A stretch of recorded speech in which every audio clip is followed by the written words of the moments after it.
Assalamualaikum warahmatullahi wabarakatuh. Bismillahirrahmanirrahim.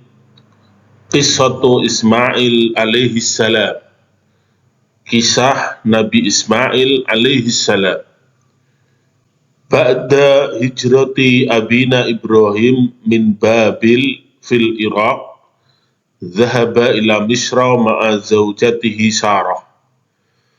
Setelah Nabi Ibrahim, yang dijuluki Abul Anbiya, Abina, bapaknya para nabi, ini hijrah dari Babil yang ada di Irak. Beliau pergi menuju Mesir bersama istri beliau, yaitu Siti Sarah.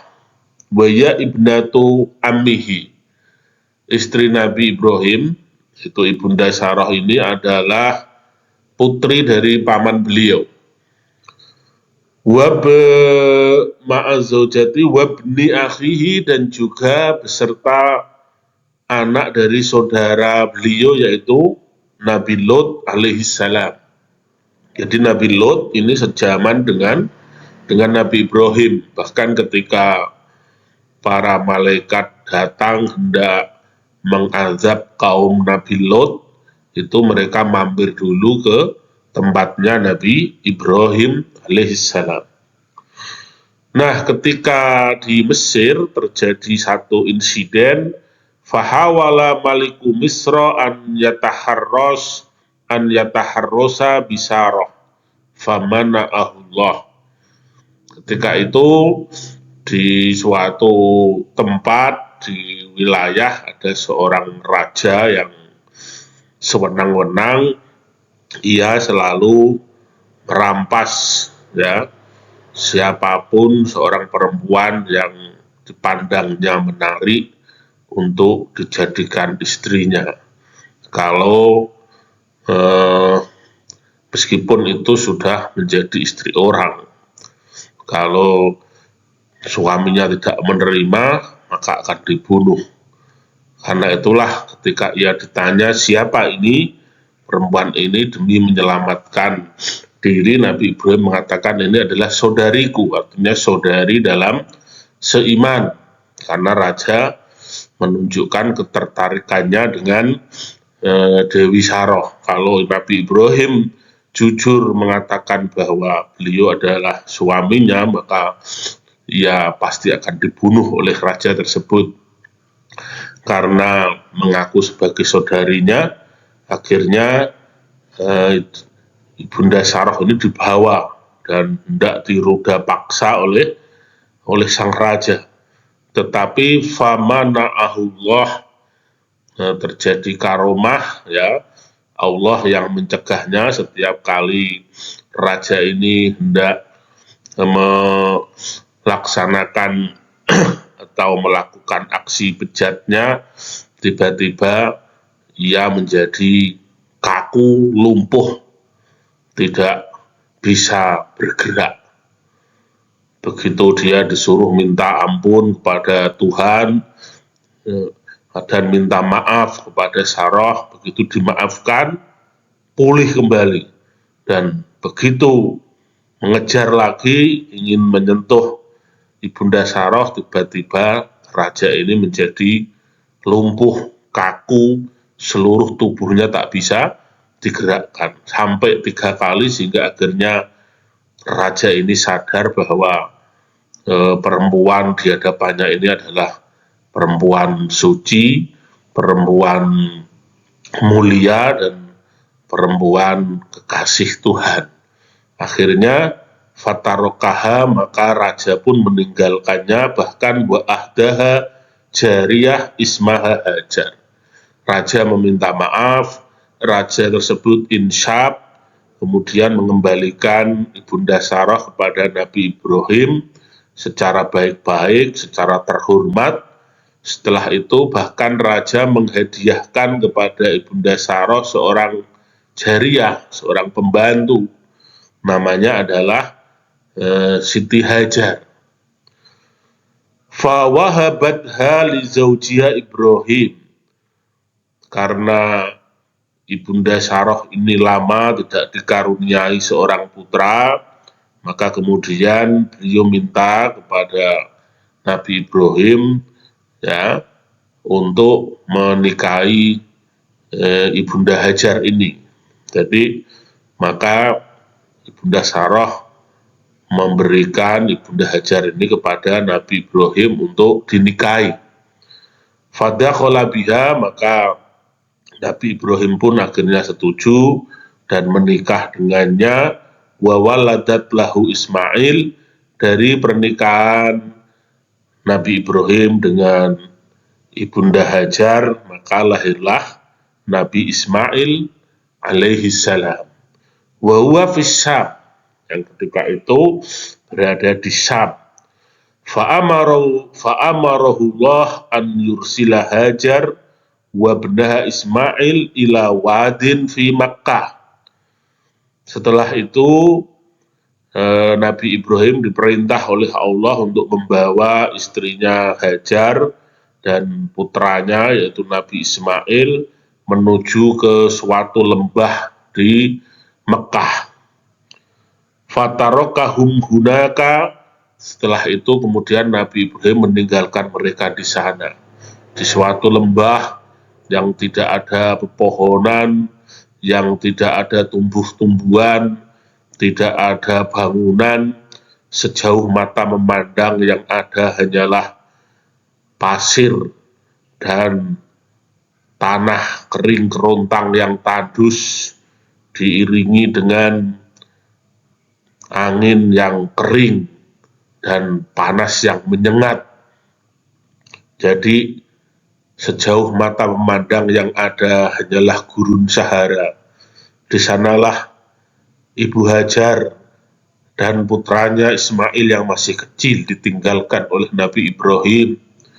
Ketika Nabi Ibrahim meninggalkan mereka berdua, beliau hanya memberikan sekantong kurma dan satu tirbah atau satu kantong kulit berisi air. Kemudian ia berpamitan tanpa menoleh kepada istri dan anaknya. Dan apa yang ditanyakan oleh Ibunda Hajar, kau tinggalkan kami di sini, apakah ini perintah Tuhan? Dengan tidak menoleh, karena kalau menoleh, ia takut hatinya akan meleleh, ia takut tidak kuat. Maka Nabi Ibrahim pun berkata dengan melanjutkan perjalanan, ya, ini adalah perintah Tuhan semata. Begitu mendengar suaminya mengatakan ini adalah perintah Allah, maka dengan tegar sang Ibunda Hajar menjawab, kalau ini memang benar perintah Allah, tentu Allah tidak akan menyanyiakan kami. Pergilah wahai suamiku. Demikianlah ketegaran dan kehebatan seorang ibu. Kemudian wa fatarokahum hunaka, beberapa hari saja, wa nafidal ma, habislah air, habislah perbekalan, min Hajar wa ibniha Ismail. Mereka berdua sudah tidak punya apa-apa lagi. Fabada'at bil bahsi an ma'in baina Safa wal Marwa. Maka mulailah sang ibunda ini cemas. Ia pun kemudian mencari sekiranya ada sumber air di sekeliling tempat ini, yang sejauh mata memandang hanyalah pasir-pasir yang panas membara karena sinar matahari, dan juga panasnya kepala karena tikaman sinar matahari yang menyengat. Sang ibunda ini mencari air di antara Bukit Safa dan Marwa. Berulang-ulang ia hilir mudik dari Safa ke Marwa, melihat bayangan air di Bukit Safa, ia ke sana, ternyata itu adalah fata morgana. Kemudian beliau melihat bayangan air Bukit Marwa, ia pun berlari ke sana. Sementara anaknya Nabi Ismail sudah menangis, menjerit kehausan. Adakah sang bayi merah ini harus mati tercekik karena kehausan? Sang ibunda ini sudah bersusah payah mencari air. Bagaimanakah yang terjadi?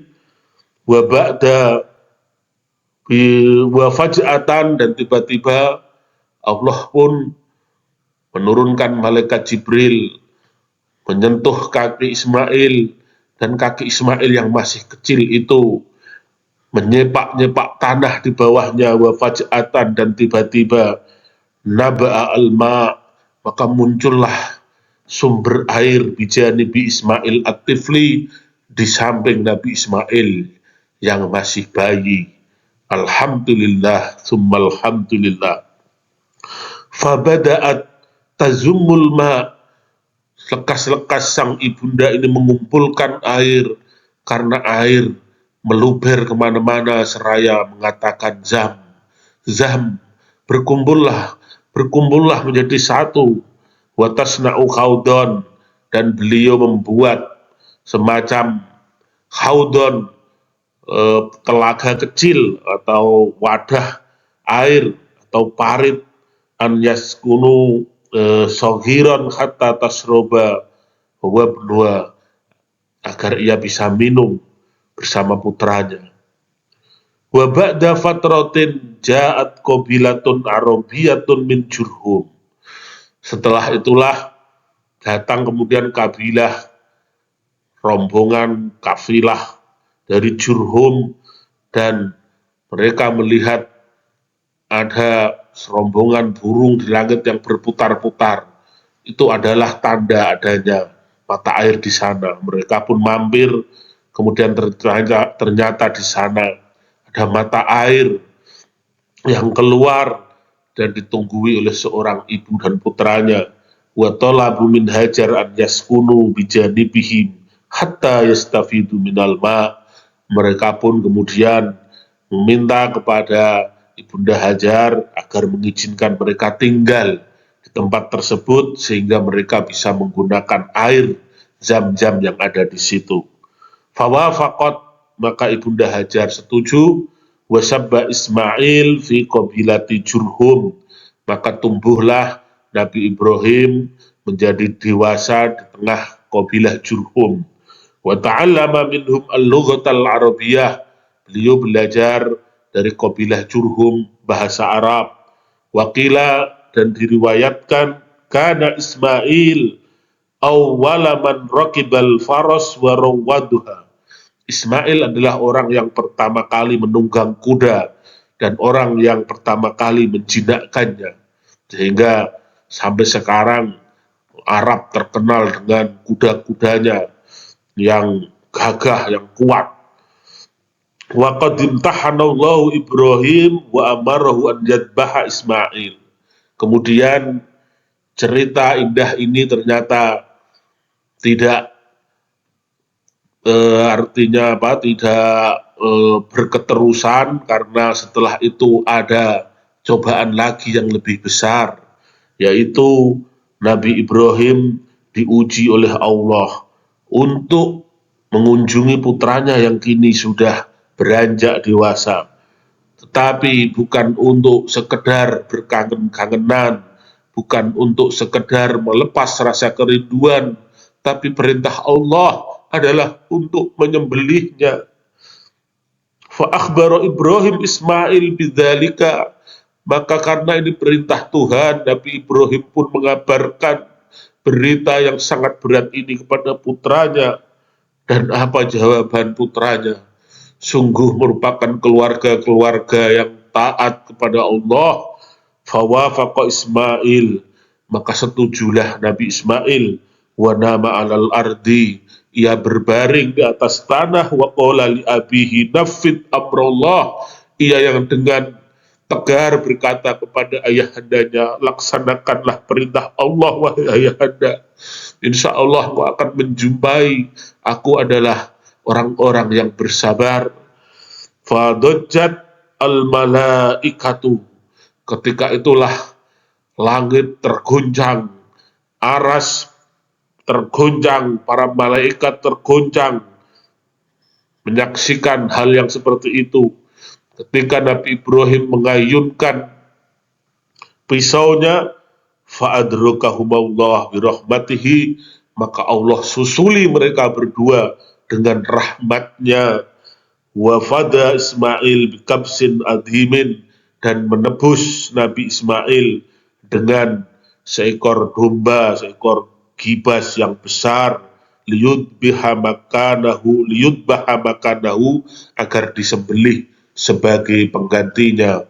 Allahu Akbar, Allahu Akbar, Allahu Akbar, walillahil hamd. Fa asbahat sunnatal udhiyah, sejak saat itulah umat manusia disunnahkan untuk berkorban. Wa ba'da fatratin tazawwaja Ismail min qabilati Jurhum zaujatan. Kemudian setelah beberapa waktu, setelah Nabi Ismail dewasa, beliau pun menikah dengan salah seorang dari suku Jurhum. Tetapi sebentar kemudian beliau menceraikannya karena binaan ala taujihi abihi, summa tallaqaha, kemudian menceraikannya karena Nabi Ibrahim melihat dari sisi perempuan ini tidak baik, sehingga Nabi Ibrahim menyuruh putranya untuk menceraikannya. Summa tazawwaja ukra, kemudian Nabi Ismail menikah lagi yang kedua, wa anjabat lahu isnai asyara waladan, dan dari pernikahan ini Nabi Ismail mempunyai 12 putra. Wa matat Hajar hunaka wa dafanaha indal hijr, dan meninggallah Siti Hajar di sana dan dikebumikan di dekat Hijir Ismail. Hijir Ismail artinya adalah pangkuan Nabi Ismail, di mana dahulu Ibunda Hajar memangku putranya. Karena itulah bagi yang berhaji dan berumrah, ketika tawaf jangan lupa bersolawat kepada Ibunda Hajar dan Nabi Ismail, karena keduanya dimakamkan di sana.